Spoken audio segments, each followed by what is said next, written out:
সারা রাত ব্রাজিলের খেলা দেখি বেটা, ব্রাজিল হারিয়ে গেছে এই জন্য বেটা ও শোনা শোনা রে।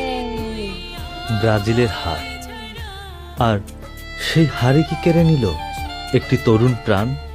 কুষ্টিয়ার কুমারখালীতে 3 মাসের কন্যা সন্তানকে রেখে আত্মহত্যা করেছেন 18 বছর বয়সী রতন আলী। পরিবারের দাবি, প্রিয় দলের পরাজয়ের শোকই তাকে এমন চরম সিদ্ধান্ত নিতে বাধ্য করেছে। সাদা কাফনে মোড়ানো রতনের নিথর দেহ, পাশে বুক ফাটা কান্নায় ভেঙে পড়েছেন মা। তার কোলে 3 মাসের শিশুকন্যা রত্না। সে এখনো জানে না তার বাবা আর কোনোদিন ফিরে আসবেন না।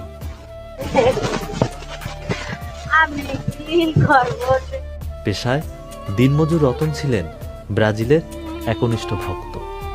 রতনের স্মার্টফোন ও বাড়িতে টেলিভিশন না থাকায় রোববার রাতে ব্রাজিল ও নরওয়ের খেলা দেখতে গড়াই নদী পাড়ি দিয়ে বাড়ি থেকে প্রায় 5 কিলোমিটার দূরের জেলা পরিষদ চত্বরে চলে যায়।